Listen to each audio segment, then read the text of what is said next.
Hi friends, അപ്പോൾ ഇന്നത്തെ video ഒരു അടിപൊളി കീബോർഡിൻ്റെ സെറ്റപ്പാണ് ഇപ്പോൾ ഇന്നത്തെ പറയാൻ പോകുന്നത് വീഡിയോയിൽ. അപ്പോൾ വീഡിയോ മുഴുവനായിട്ടും കാണുക. വീഡിയോയിൽ ഞാൻ എല്ലാ കാര്യങ്ങളും പറയണ്ട. അപ്പോൾ ഒരു കീബോർഡ് ഉപയോഗിച്ച് നമുക്ക് ഒരുപാട് കാര്യങ്ങൾ ചെയ്യാൻ പറ്റിയ ഒരു അടിപൊളി കീബോർഡാണ്. അപ്പോൾ നിലവിലും ഉള്ള കീബോർഡുകളിൽ നിന്ന് വ്യത്യസ്തമായിട്ടുള്ള കീബോർഡാണ്. അപ്പോൾ എൻ്റെ ഈ ചാനൽ ആദ്യമായിട്ടാണ് കാണുന്നതെങ്കിൽ സബ്സ്ക്രൈബ് ചെയ്യുക, തൊട്ടടുത്ത് കാണുന്ന ആ ബെല്ലൈക്കൺ ഒന്ന് കുത്തി പൊട്ടിക്കുക. അപ്പോൾ നമുക്ക് ഒട്ടും സമയം കളയാതെ നമുക്ക് നേരെ വീഡിയോയിലേക്ക് പോകാം.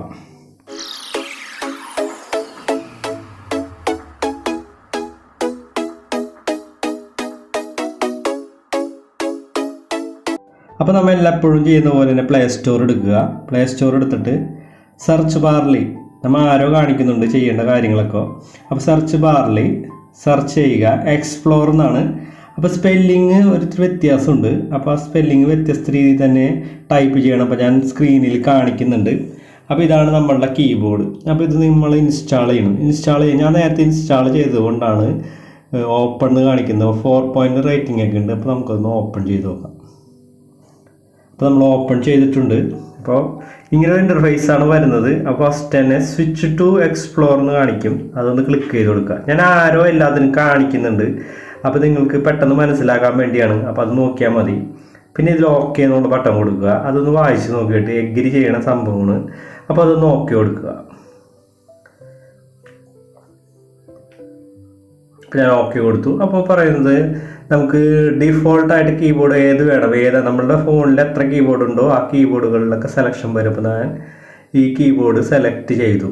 എന്നിട്ട് നമുക്ക് ഫസ്റ്റ് മുകളിൽ കാണുന്ന ലാംഗ്വേജ് എന്നുള്ള ഓപ്ഷൻ സെലക്ട് ചെയ്തിട്ട് നമ്മൾക്ക് വേണ്ട ലാംഗ്വേജ് ഏതാണ്, മലയാളമാണ് മലയാളം, ഹിന്ദിയാണ് ഹിന്ദി, തമിഴ്, ഇതിൽ ഒരുപാട് ഭാഷകളൊക്കെ കാണിക്കുന്നുണ്ട്.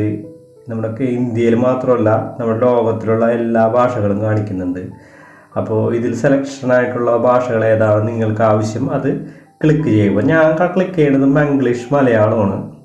മംഗ്ലീഷായിട്ട് ടൈപ്പ് ചെയ്തിട്ട് മലയാളത്തിൽ കാണിക്കുന്ന സംഭവമാണ്. ഇംഗ്ലീഷായിട്ട് ടൈപ്പ് ചെയ്തിട്ട് ഇംഗ്ലീഷിൽ കാണിക്കുന്നതുണ്ട്. അപ്പോൾ നമുക്ക് മലയാളത്തിലേക്ക് ട്രാൻസ്ഫറിങ് ഉള്ളതുണ്ട്, ഇംഗ്ലീഷിലേക്ക്, അങ്ങനെ 3 കീബോർഡാണ് ഞാനിപ്പോൾ സെറ്റ് ചെയ്തേക്കുന്നത്. ഈ ലാംഗ്വേജ് മുകളിൽ നിങ്ങൾക്ക് കാണാം. അപ്പോൾ നിങ്ങൾക്ക് ഇഷ്ടമുള്ളത് നിങ്ങൾക്ക് സെലക്ട് ചെയ്യാം.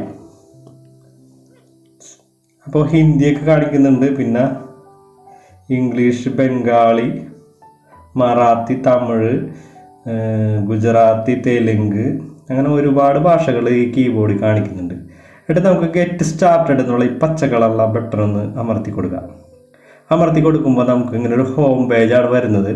ഈ ഹോം പേജിൽ ട്രെൻഡിങ് ഓൺ എക്സ്പ്ലോറർ എന്നുള്ള സംഭവമുണ്ട്. അതിൽ ഇവർ ട്രെൻഡിങ് ആയിട്ടുള്ള കാര്യങ്ങളെക്കുറിച്ചാണ്, പുതിയ ട്രെൻഡിങ് ആയിട്ടുള്ള കാര്യങ്ങളെക്കുറിച്ചാണ് അവിടെ കാണിക്കുന്നത്. അതാണ് ഇതിൻ്റെ പ്രത്യേകത. അപ്പോൾ നമുക്ക് 3 കുത്തം അമർത്തുക. അതിന് ശേഷം ലാംഗ്വേജ് സെലക്ട് ചെയ്യുക. സെറ്റിങ്സ് എടുത്ത് ലാംഗ്വേജ് സെറ്റ് ചെയ്തിട്ട് ലാംഗ്വേജ് നമുക്ക് ഏത് ലാംഗ്വേജാണ് സെറ്റ് ചെയ്തിട്ടുണ്ട്. അപ്പോൾ നമ്മൾ നിലവിൽ സെറ്റ് ചെയ്തിട്ടുണ്ട്. അപ്പോൾ വേണമെങ്കിൽ നമുക്ക് സെറ്റ് ചെയ്യാത്ത ആൾക്കാർക്ക്. അപ്പോൾ സെറ്റിങ്സാണ് എടുക്കേണ്ടത്. അപ്പോൾ പിന്നെ നമുക്ക് സെറ്റ് ചെയ്യേണ്ട കാര്യം എന്ന് പറഞ്ഞു കഴിഞ്ഞാൽ മറ്റുള്ള ഓപ്ഷനുകൾ നോക്കിയിട്ട് സെറ്റ് ചെയ്താൽ മതി. പിന്നെ ഇപ്പോൾ നമുക്ക് വാട്സാപ്പ് ഏതെങ്കിലും മെസ്സഞ്ചർ എടുത്തിട്ട് നമുക്ക് മെസ്സേജ് ചെയ്യേണ്ട സംഭവം എങ്ങനെയാണ് ഇതിൻ്റെ സെറ്റപ്പുകളൊന്ന് നോക്കാം. അപ്പോൾ നമുക്ക് ഇതാണ് നമ്മുടെ കീബോർഡ്. അപ്പോൾ 3 കുത്തിൽ നമ്മൾ അമർത്തിയിട്ടുണ്ട്. അപ്പോൾ 3 കുത്തിൽ അമർത്തി കഴിയുമ്പോൾ ലൈവ് ടി വി എന്നാണ് ആദ്യത്തെ ഓപ്ഷൻ. അതായത് ന്യൂസുകളൊക്കെ കാണാൻ വേണ്ടി ഈ കീബോർഡ് അങ്ങനെ ഒരു ഓപ്ഷൻ കൂടി ഇതിൽ കൊടുത്തിട്ടുണ്ട്. അപ്പോൾ ലൈവ് ടി വി ഞാൻ ക്ലിക്ക് ചെയ്തിട്ടുണ്ട്. അപ്പോൾ ആഡൊക്കെ സ്കിപ്പ് ചെയ്തിട്ട് നമുക്ക് കാണാം. അപ്പോൾ ഇവിടെ ലൈവ് ടി വി ലൈവായിട്ട്, പിന്നെ ന്യൂസുകളാണ് കൂടുതലും, ലൈവ് ന്യൂസുകൾ. അപ്പോൾ അങ്ങനെ ഒരു ഓപ്ഷൻ ഫസ്റ്റ് ഉണ്ട്. പിന്നത്തെ ഓപ്ഷനാണ് ട്രാൻസ്ലേഷൻ. നമുക്ക് ഏത് ഭാഷയിലേക്ക് എന്ത് വേണമെങ്കിലും ട്രാൻസ്ലേറ്റ് ചെയ്യാൻ പറ്റും. അപ്പോൾ ട്രാൻസ്ലേറ്റ് ചെയ്യേണ്ടത് ഇവിടെ നമുക്ക് സെലക്ട് ചെയ്ത് കൊടുക്കണം. ഞാൻ ഇംഗ്ലീഷിന് സെലക്ട് ചെയ്ത് കൊടുത്തു. നിങ്ങൾക്ക് ആസാമീസ് ഇംഗ്ലീഷ് പിന്നെ ആസാമീസോ ഹിന്ദി ഇംഗ്ലീഷോ അങ്ങനെ കുറേ ഓപ്ഷനുകളുണ്ട്. അത് പുതിയൊരു ടൈപ്പിംഗ് ഓപ്ഷനാണ്. അപ്പോൾ അത് നിങ്ങൾ സെലക്ട് ചെയ്യുക. എന്നിട്ട് നിങ്ങളുടെ ആവശ്യം ഏതാണെന്ന് വെച്ചാൽ നിങ്ങൾ ചെയ്യുക. അപ്പോൾ അതിൽ വലിയ പ്രത്യേകത ഒന്നുമില്ല. അത് കഴിഞ്ഞിട്ട് പിന്നെ നമ്മൾ ഈ 3 കുത്തിലൊന്നും കൂടി അമർത്തി കഴിയുമ്പോൾ ക്രൈസി ഫോൺസ് എന്ന് പറഞ്ഞാണ്. അത് ക്രൈസി നല്ല ഭംഗിയുള്ള ഫോണ്ടുകൾ. ഇപ്പോൾ നിങ്ങൾക്ക് സ്ക്രീനിൽ കാണാൻ പറ്റും. പല ഡിസൈൻസിലുള്ള ഒരുപാട് ഫോണ്ടുകളുണ്ട് ഇതിൽ. അപ്പോൾ ഇങ്ങനത്തെ ഫോണ്ടുകളൊന്നും നമുക്ക് സാധാരണ കിട്ടാറില്ല, കീബോർഡിൽ ഇങ്ങനെ കിട്ടാറില്ല. അപ്പോൾ ഈ ഒരു കീബോർഡ് എനിക്ക് ഭയങ്കരമായിട്ട് ഇഷ്ടപ്പെട്ടു. അപ്പോൾ ഇതിൽ ഒരുപാട് വെറൈറ്റി ഫോണ്ടുകളൊക്കെയാണ്. നിങ്ങൾക്ക് കണ്ടാൽ മനസ്സിലാവും. ഞാനിപ്പോൾ ടൈപ്പ് ചെയ്ത് ഇവിടെ ജസ്റ്റ് വേണ്ട സ്പീഡിൽ കാണിക്കുന്നുണ്ട്. അപ്പോൾ വീഡിയോ സ്കിപ്പ് ചെയ്യാതെ മുഴുവനായിട്ട് കണ്ടാൽ മാത്രമേ ഇതിൻ്റെ എല്ലാ കാര്യങ്ങളും അറിയാൻ പറ്റും. പിന്നെ ട്രാൻസ്ലേഷൻ എന്നുള്ളതുണ്ട്. അതായത് നമ്മളുടെ എക്സ്പ്ലോർ ട്രാൻസ്ലേഷൻ, ഇത് ഈ ട്രാൻസ്ലേറ്റ് പാനൽ എന്നുള്ളത് ഓണാക്കി ഇടുക. അതിനുശേഷം നമുക്ക് ട്രാൻസ്ലേറ്റ് ചെയ്യേണ്ടത് ഏത് ഭാഷയെന്ന് വെച്ച് കഴിഞ്ഞാൽ അത് സെലക്ട് ചെയ്തിട്ട് കൊടുക്കുക. അതാണ് അതിൻ്റെ. അപ്പം ഞാൻ പെട്ടെന്ന് കാണിക്കേണ്ടത്, അധികം സമയം കൊടുത്ത് കാണിക്കുന്നില്ല, കാരണം വീഡിയോ ഒരുപാട് ലെങ്തായി പോയിക്കും. അതുകൊണ്ടാണ് വേഗം കാണിക്കുന്നത്. അപ്പോൾ നമുക്ക് ഇഷ്ടമുള്ള ഭാഷ ഏതാണെന്ന് വെച്ചാൽ അത് തിരഞ്ഞെടുക്കുക. പിന്നെ ആ 3 കുത്തി തന്നെ അമർത്തിയിട്ട് നമുക്ക് അടുത്തത് ചെയ്യേണ്ടത് ഈ ട്രാൻസ്ലേഷൻ പാനലിൽ ഏതാണ് ഭാഷയിൽ സെലക്ട് ചെയ്യണം. അപ്പോൾ ഞാൻ മലയാളം സെലക്ട് ചെയ്തു. സെലക്ഷൻ ബട്ടൺ ഓക്കെ ആയിട്ടുണ്ട്, മലയാളം. അപ്പോൾ നമ്മൾ ടൈപ്പ് ചെയ്യുന്നതൊക്കെ മലയാളത്തിലേക്ക് കിട്ടുന്നതാണ്. ഹായ് എന്ന് ടൈപ്പ് ചെയ്ത് ഹൗ ആർ യു എന്ന് ഞാൻ ടൈപ്പ് ചെയ്ത് നോക്കുകയാണ്. ഹൗ എങ്ങനെ, മലയാളത്തിൽ അവിടെ ട്രാൻസ്ലേഷൻ വരുന്നുണ്ട്. ഹൗ ആർ ആകുന്നു ട്രാൻസ്ലേഷൻ അതുപോലെ തന്നെ വരുന്നുണ്ട്. അപ്പോൾ അതങ്ങനെ തന്നെ വരുന്നുണ്ട്. അപ്പോൾ നല്ല അടിപൊളി ട്രാൻസ്ലേഷൻ ആപ്പാണ്. അപ്പം ട്രാൻസ്ലേറ്റ് ചെയ്യണമെങ്കിൽ എന്തെങ്കിലും മെസ്സേജുകൾ ഇവിടെ തന്നെ ടൈപ്പ് ചെയ്ത് നോക്കി കഴിഞ്ഞാൽ നമുക്ക് അതിൻ്റെ മലയാളം കിട്ടും.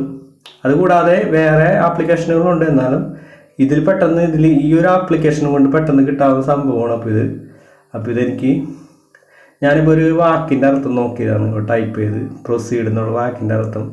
പിന്നെ അടുത്തത് തീമാണ്. അപ്പോൾ നമുക്ക് ഇഷ്ടപ്പെട്ട ഒരു തീം നമുക്ക് ക്രിയേറ്റ് ചെയ്യാം. നമ്മുടെ ഫോണിലുള്ളൊരു ഫോട്ടോ ആണ് നമുക്ക് തീമായിട്ട് വേണമെങ്കിൽ ആ കീബോർഡിൻ്റെ തീമാണ് കേട്ടോ ഉദ്ദേശിക്കുന്നത്. കീബോർഡിൻ്റെ ഉള്ളിലുള്ള തീമാണ്. അപ്പോൾ ഞാൻ ഈ ഫോട്ടോ ക്ലിക്ക് ചെയ്തിട്ട് ക്രോപ്പ് ചെയ്തിട്ട് എഡിറ്റ് ചെയ്ത് സേവ് ചെയ്യണം. ബ്രൈറ്റ്നസ് നമുക്ക് ആവശ്യത്തിന് ബ്രൈറ്റ്നസ് കൂട്ടാം. ഫോട്ടോ കാണാൻ വേണ്ടി കുറച്ച് ബ്രൈറ്റ്നസ് കൂട്ടാം, കുറയ്ക്കാം.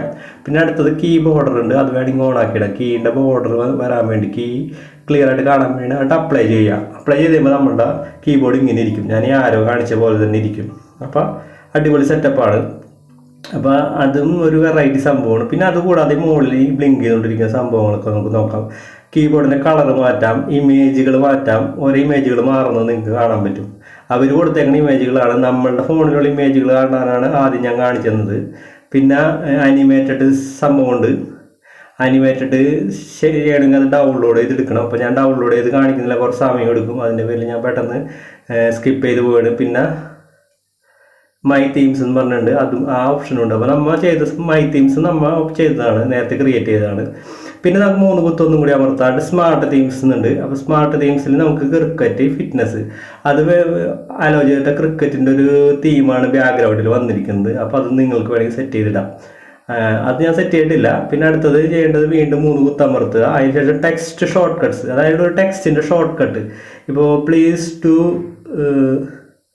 ദി നീഡ്ഫുൾ ഹലോ സുഖമാണോ എന്നൊക്കെ പറയുന്നത് ഹലോ എന്നൊക്കെ പറഞ്ഞാൽ അങ്ങനെ ഒരു പ്രത്യേകം ഇത് കൊടുക്കുകയാണ്. പിന്നുള്ളത് ക്രിക്കറ്റാണ്. ക്രിക്കറ്റിൻ്റെ ഒരു സിമ്പിൾ ഇവിടെ കാണിച്ചിട്ടുണ്ട്. അപ്പോൾ അത് ക്ലിക്ക് ചെയ്ത് കഴിഞ്ഞാൽ ക്രിക്കറ്റ് ഇത് കാണിക്കും. പിന്നുള്ളത് അടുത്ത ഒരു സ്റ്റാമ്പിൻ്റെ ഒരു സെറ്റപ്പാണ്. അപ്പോൾ സ്റ്റാമ്പ് കാർട്ടൂണൊക്കെയാണ്. അപ്പോൾ അത് ക്ലിക്ക് ചെയ്ത് നോക്കുക. പെട്ടെന്നോട്ടൊന്ന് പറഞ്ഞു പോവാണ്, കാരണം വീഡിയോ ലെങ്ത് കൂടിക്കൊണ്ടിരിക്കുകയാണ്. പിന്നെ ഇവിടെ നമ്മൾ ജിഫാണ് സെലക്ട് ചെയ്തത്. ജിഫിൽ ഗുഡ് മോർണിംഗ് എന്നുള്ളത് ജിഫ് സെലക്ട് ചെയ്താൽ അങ്ങനെ സ്ക്രോൾ ചെയ്ത് നോക്കാം. ഗുഡ് മോർണിംഗ്, ഗുഡ് നൈറ്റ്, അങ്ങനെ ഒരുപാട് സംഭവമുണ്ട്. അപ്പോൾ അതൊന്ന് സെലക്ട് ചെയ്തിട്ട് നോക്കാം, ഞാൻ കാണിച്ചു തരാം. അപ്പോൾ അങ്ങനത്തെ സംഭവമാണ് ജിഫിലുള്ളത്. പിന്നെ അത് കൂടാതെ നമ്മൾ വേറെ ആപ്ലിക്കേഷനൊക്കെ ഉപയോഗിച്ചിട്ട് ക്രിയേറ്റ് ചെയ്തിട്ട് നമുക്ക് സ്റ്റിക്കറുകളൊക്കെ കിട്ടുന്ന ഒരു സെറ്റപ്പും കൂടി ഇതിലുണ്ട്. അപ്പോൾ അത് ഞാൻ കാണിച്ചു തരാം. ഞാൻ ഗുഡ് മോർണിംഗ് ആണ് സെലക്ട് ചെയ്തേക്കുന്നത്. അപ്പോൾ അതിന് സംഭവം എന്ന് പറഞ്ഞു കഴിഞ്ഞാൽ വേറെ ഒന്നുമില്ല, അതിൽ മലയാളമൊക്കെ ലാംഗ്വേജ് സെലക്ട് ചെയ്യാനുണ്ട്. അപ്പോൾ അടുത്തത് നമ്മൾ ഒരു പെയിൻറ് പാത്രത്തിൻ്റെ പടമുണ്ട്. ഇതാണ് നമ്മുടെ സ്റ്റിക്കർ. അപ്പോൾ ഈ സ്റ്റിക്കർ എല്ലാ സ്റ്റിക്കറുകളാണ് ഇപ്പോൾ ഇവിടെ കാണിച്ചേക്കുന്നത്. അപ്പോൾ നമുക്ക് ഇഷ്ടപ്പെട്ട സ്റ്റിക്കറുകൾ മലയാളത്തിൻ്റെ, ഹിന്ദിയിലുണ്ട്, ഏത് ഭാഷയിൽ വേണമെങ്കിലും അവർ ക്രിയേറ്റ് ചെയ്തിട്ടുള്ള ഒരുപാട് സ്റ്റിക്കറുകളുണ്ട്. അതായത് ഓരോ മൂഡിനനുസരിച്ച് ഓരോ സാഹചര്യത്തിനനുസരിച്ച് സെൻഡ് ചെയ്യാൻ പറ്റും. പിന്നെ അത് ഇമോജിയാണ്. ഇമോജി നമ്മളുടെ ഫോണിൽ ഉണ്ടെങ്കിലും ഈ കീബോർഡിലൊന്നും അങ്ങനെ കിട്ടാറില്ല, അത് വാട്സാപ്പിലോ ഉള്ളപ്പോഴാണ് കിട്ടാറ്. അപ്പോൾ ഈ കീബോർഡിൽ തന്നെ ആ ഇമോജിയും ഉണ്ട്. അത് പ്രത്യേക സൈസ് ഇമോജിയാണ്, നിങ്ങൾക്ക് നോക്കിയാൽ മനസ്സിലാവും. അപ്പോൾ അതൊക്കെ ഒന്ന് അലോ ചെയ്ത് കൊടുക്കണം വേണമെന്നുണ്ടെങ്കിൽ, അങ്ങനെ ചെയ്യേണ്ടത്. പിന്നെ നമുക്ക് സ്റ്റാമ്പായിട്ട് വിടാൻ വേണമെങ്കിൽ കാർട്ടൂണായിട്ടൊക്കെ വിടാം. അപ്പോൾ കാർട്ടൂൺ ക്രിയേറ്റ് ചെയ്യണമെങ്കിൽ നമ്മൾ അലോ ചെയ്ത് കൊടുക്കണം. അപ്പോൾ ഞാനത് അലോ ചെയ്ത് കൊടുക്കണില്ല, ജസ്റ്റ് അത് കാണിക്കുള്ളൂ. പിന്നെ ജിഫ് തന്നെ വേറെ ഒരു സംഭവം കൂടി ക്രിയേറ്റ്നെസ് ഉണ്ട്. അപ്പോൾ നിങ്ങൾക്ക് കാണിച്ചു തരാം. അപ്പോൾ നമ്മൾ ഇതിൽ കുറേ സംഭവങ്ങൾ ഇങ്ങനെ കാണിക്കുന്നുണ്ട്. ഹായ് എന്നുള്ളത് വെച്ച് കുറേ ഇതുണ്ട്, കൈ വെച്ചിട്ട്, അങ്ങനെ കൈ വെച്ചിട്ടുള്ള സംഭവങ്ങൾ. അപ്പോൾ ഇത് നമുക്ക് മലയാളത്തിൽ സെലക്ട് ചെയ്തിട്ട് മലയാളം ടൈപ്പ് സംഭവങ്ങൾ വരും. അപ്പോൾ ഒരുപാട് സാധനങ്ങൾ കാണിക്കുന്നുണ്ട് മലയാളത്തിലുള്ള ആൾക്കാർ പറയുന്നത് പോലെ. അപ്പോൾ ബെസ്റ്റ് ബെസ്റ്റ് കിടു എന്നൊക്കെ പറഞ്ഞ് കാണിക്കുന്നുണ്ട്. അപ്പോൾ ഇങ്ങനെ പൊളിച്ചു അങ്ങനെ ഒരുപാട് സീനിനനുസരിച്ചുള്ള ഒരു സംഭവങ്ങൾ ഇതിലേക്ക് ഉണ്ട്. അപ്പോൾ സാധാരണ അതിന് വേണ്ടി നമ്മൾ പ്രത്യേക ഒരു ആപ്ലിക്കേഷൻ ഇൻസ്റ്റാൾ ചെയ്യണം. ഇപ്പോൾ ഒരു കീബോർഡിൽ തന്നെ ഈ ഒരു കാര്യം കിട്ടുന്നത് കൊണ്ടാണ് ഒരൊറ്റ കീബോർഡ് കൊണ്ട് നമുക്ക് എല്ലാ കാര്യങ്ങളും ചെയ്യാൻ പറ്റുമെന്ന് പറഞ്ഞത്. ഇനി കൂടാതെ കുറേ ഇൻഫർമേഷൻ വേറെ ഇൻഫർമേഷനും കൂടി ഉണ്ട്. അപ്പോൾ വീഡിയോ സ്കിപ്പ് ചെയ്യാതെ മുഴുവനായിട്ട് കാണണം. ഇനി 2-3 കാര്യങ്ങളും കൂടി പറയാനുണ്ട്. അപ്പോൾ ഞാൻ വേഗം കാണിച്ചു കൊടുക്കുകയാണ്. ഇപ്പോൾ അധികം കാണിക്കുന്നില്ല, കാരണം സമയം ഒരുപാട് നമുക്ക് കുറവാണ്. അപ്പോൾ അടുത്ത സംഭവം എന്ന് പറഞ്ഞാൽ വീണ്ടും ഈ 3 കുത്തൊക്കെ അമർത്തി കഴിഞ്ഞിട്ട് നമുക്ക് സ്ക്രോൾ ചെയ്ത് മുകളിലേക്ക് ആയി കഴിയുമ്പോൾ ഗെയിംസ് എന്ന് പറഞ്ഞൊരു സംഭവമുണ്ട്. ഗെയിമുകൾ കിട്ടും. അപ്പോൾ അത് നമുക്ക് നോക്കാം. പടിയിൽ ഗെയിംസ് അത് ക്ലിക്ക് ചെയ്തിട്ട് നമുക്ക് പെർമിഷനും ഒക്കെ അലോ ചെയ്ത് കൊടുക്കുക, ലൊക്കേഷനൊക്കെ അലോ ചെയ്ത് കൊടുക്കുക. നമ്മൾ ലൊക്കേഷൻ ബേസാണ് ഗെയിം. അപ്പോൾ ഓക്കെ കൊടുത്തു കഴിയുമ്പോൾ നമ്മളുടെ ഗെയിമിന് സ്റ്റാർട്ടിങ് വരും. നമുക്ക് ഈ ഗെയിം നമുക്ക് വേണമെങ്കിൽ കളിക്കണ്ട. അപ്പോൾ അത് ഞാൻ ജസ്റ്റ് കാണിക്കാൻ വേണ്ടി മാത്രമാണ്. അപ്പോൾ കൂട്ടിട്ട് കൊടുത്തു കഴിഞ്ഞാൽ ഗെയിം കളിക്കാൻ പറ്റും. അപ്പോൾ അതിനെക്കുറിച്ച് കൂടുതലായിട്ട് പറഞ്ഞാൽ അതൊക്കെ നിങ്ങൾ നോക്കിയാൽ മതി. പിന്നെ ഒരു ഓപ്ഷൻ കൂടി ഉണ്ട്, നമുക്കൊരു മ്യൂസിക്കിൻ്റെ ഒരു ഓപ്ഷൻ കൂടി ഈ കീബോർഡിലുണ്ട്. അപ്പോൾ ഈ കീബോർഡ് നമുക്ക് സെലക്ട് ചെയ്യുമ്പോൾ ആ 3 കുത്തി തന്നെ അമർത്തുക. അത് 3 കുത്ത് മെനു ആണ് അതിൻ്റെ. അപ്പോൾ അത് അമർത്തിയതിന് ശേഷം നമുക്ക് മ്യൂസിക് എടുക്കുക. മ്യൂസിക് എടുത്തതിന് ശേഷം നമുക്ക് മ്യൂസിക് കാണാം. അപ്പോൾ എല്ലാവർക്കും നന്ദി, നമസ്കാരം.